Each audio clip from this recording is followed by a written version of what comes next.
One of the most popular summer servants out there is Suzuka Gozen. In her first ascension, she's rocking this really unique outfit, a motorbike suit, instead of the usual swimsuit or casual summer look we often see on other characters. At first you'd think it's just because she's a rider-class servant who rides a bike, right? But I think there's actually a hidden layer to it, something that makes a lot more sense if you're familiar with Japan. See, in Japan, there's a very famous racetrack, probably the most iconic one, called the Suzuka Circuit. It's known worldwide for its crazy layout and high-speed corners. It's owned by Honda and has hosted some of the legendary races. And funnily enough, it shares the same name as Suzuka, who just so happens to rock a race-themed outfit too. So yeah, you see what the developers were doing here, right? I think Suzuka Gozen's whole biker theme is actually a clever wordplay or inside joke about the real-life Suzuka circuit. I can totally imagine the devs in their meeting room giggling while coming up with this concept, thinking that Suzuka would have the same concept as Suzuka. But honestly, I'm not even mad, because thanks to that, we get this hilarious idea, and also the majestic sight of Suzuka in tanned skin. I mean, she said it herself. Summer and a gal with a bronze tan is a deadly combo. And she's definitely right. Anyway, that's one of my favorite examples of wordplay in the whole FGO series, or you could say, a pun. FGO is honestly a goldmine for puns, and I've been collecting some of my favorites for a while now. So yeah, watch this video and drop a like, because trust me, digging up all these puns is not easy. Now, some of you might remember that a long time ago, I actually made a pun video before. And yeah, I did. But that one's super old and kinda short. So I figured it's time to bring this topic back, but this time I'm mixing in some of the old ones and adding a bunch of new stuff. If you start cringing a little, just hold it in. 'Cause trust me, I also feel that too sometimes. Speaking of cringe, yeah, take a look at this guy. This is Fianna Kamhail, the proud and unmatched leader of the Knights of Fianna. He's a bit of an eccentric dude, and he's famously associated with salmon, thanks to his legend, the salmon of knowledge. The Celts, too, have this deep cultural link with salmon, so it kinda makes sense. But then, on Valentine's Day, he decides to give us a salmon in a tank. And okay, that alone is already weird, but still kinda manageable. The real problem is what he says next, because this man drops a cringy pun right in our faces while smirking and handing over his gift. Yes, indeed it is. Salmon. Remember, this fish is not for salmon else. Yeah, that happened. It's crazy that I can feel the secondhand embarrassment from here. Okay, let's move on to the next one. Did you know that our MC, Fujimaru Ritsuka, actually has a hidden pun in their name? I think it's pretty clever. The name Fujimaru is actually a wordplay on FGO. The F becomes Fu, the G turns into G, and the O is literally just a circle, or Maru in Japanese. And Ritsuka is a gender-neutral name that works for both guys and girls. So yeah, we've basically been calling the MC by the game's name this whole time. Mind blown, right? Well, I've talked about that one in a few of my videos before, so you guys probably already know. I'll just leave it at that. It's pretty cool though. Now, speaking of another pun I've mentioned before, this one counts too. It's about Karna, Santa. Why is Karna Santa classified as a saber when he doesn't even wield a sword? Heck, the guy doesn't carry any weapon at all. I used to think the developers were just being lazy. The only hint we get is from one of his lines, where it says his fists move at the speed of light, making them sword-like. His hand speed exceeds the speed of light, and those who face it can only see his fist as a trail of light. Probably, his fists are as keen as a true blade. And that's why he's a saber, right? Says Santa proudly at the cafeteria. But then, I noticed something on Karna's cloak. There's a pattern with the word sun and a square symbol divided into 4 parts. If you put them together and read them in Japanese, the whole thing actually spells Santa. That's when I realized Karna's whole saber thing is actually a pun puzzle. He uses his fists because the kanji for fist is the same as the one used in sword, depending on the reading. So yes, in wordplay technicality, his punches are swords. And it doesn't stop there. His second noble phantasm, Graharaja Santa Claus, is also a pun. If you read the whole thing in Japanese, it actually sounds like Graharaja Santa Claus. So yeah, instead of lazy dev work, we're actually looking at some 5D chess level design here. This is one of those things I've talked about a few times in my videos, but every time I bring it up, I still find it hilarious. Like, seriously, I can't believe they turned the saber class, the one meant for sword users, into a giant pun joke. Now, still talking about saber class, let's talk about my favorite saber, Musashi.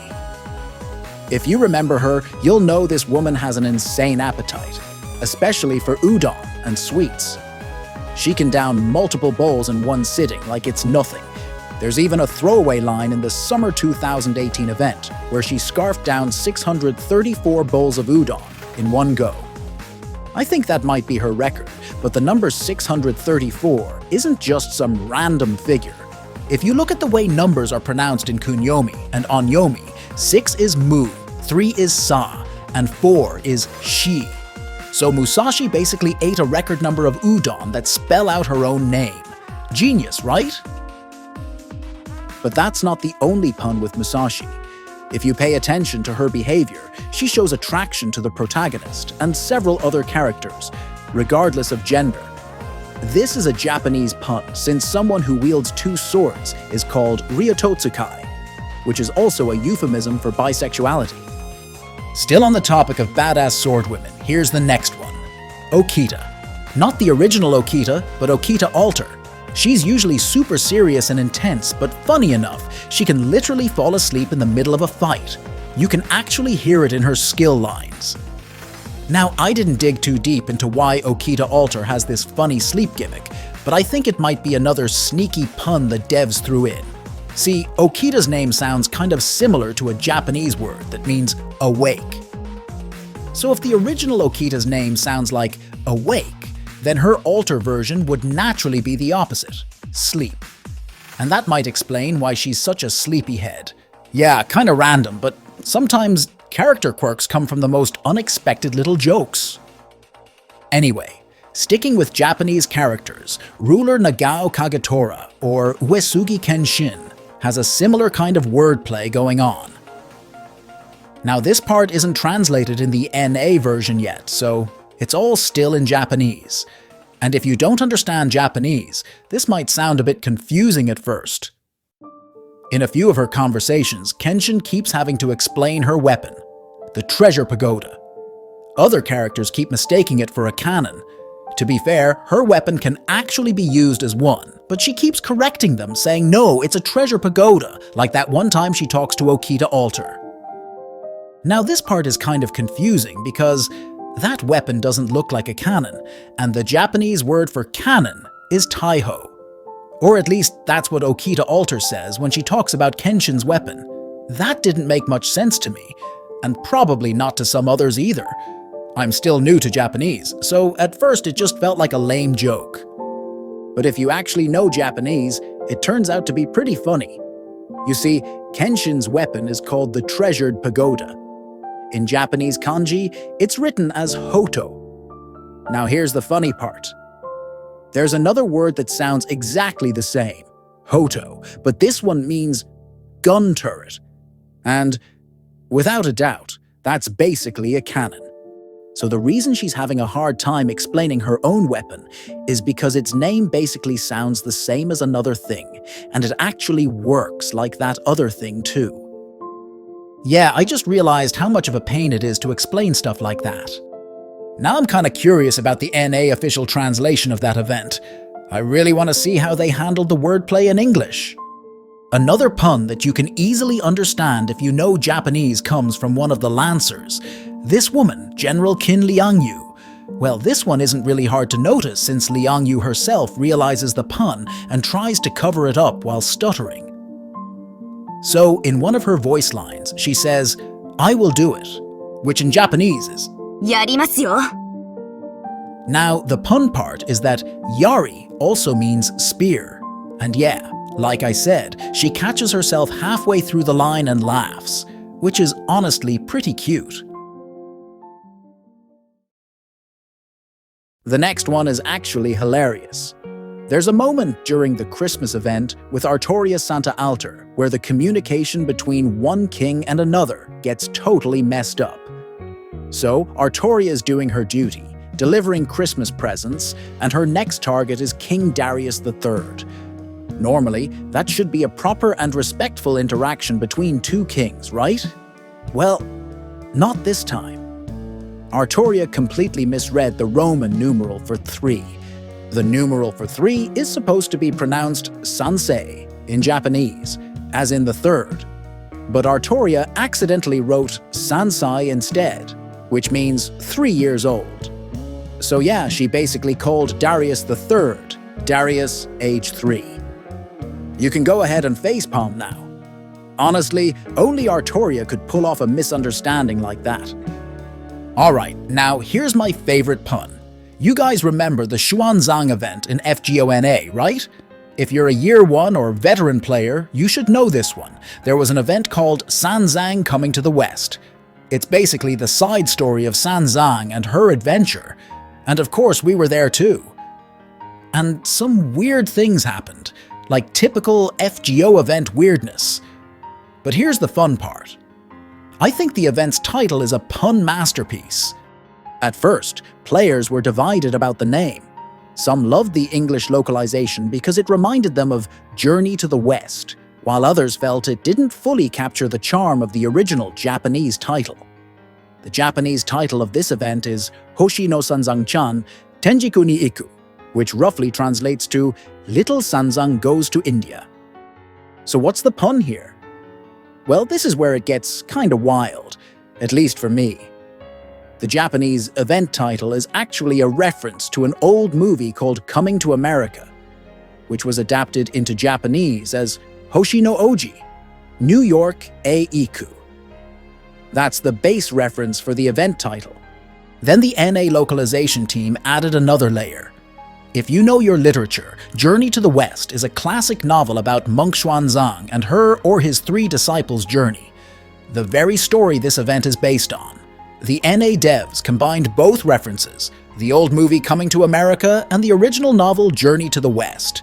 And that's how we got Sanzang Coming to the West. It's basically a fusion pun between Coming to America and Journey to the West. That's crazy clever, isn't it? And since we're on the topic of localization, let's talk about another pun that ties into that. You guys know this deranged, mentally unstable woman, Van Gogh. In FGO, she often throws out some dry, dad-like jokes. After delivering one of her cringy lines in the JP server, she often says, "Gug jokes." When it was localized to NA, they tweaked it to Van Goghs, combining Van Gogh and jokes. I'm not entirely sure how to pronounce it though. Is it jokes or goks? Whatever. But I think it's a solid pun. Now, puns are usually a form of wordplay, but sometimes there are puns that involve visuals too. And honestly, those are my favorites, because having a visual element makes it easier to understand the joke. Or at least for me, it's easier. Anyway, let me give you some examples that I found. You guys know Marie Antoinette Alter's design, right? It's full-on luxury noble vibes, especially as she ascends. Now take a look at her third ascension. Her cape has the fleur-de-lis pattern, France's iconic symbol, but she wears it behind her instead of in front. Yes, it's like she's literally turning her back on France because she is an altar. Pretty interesting, right? Well, that one might be a bit subtle, so here's an easier one. Young Moriarty. I'm pretty sure you guys can spot this right away. In his first Ascension art, he's holding a physical ruler. Because, you know, he's literally in the ruler class. This next one is also pretty straightforward. Illya. She's a kid with some wildly influential friends.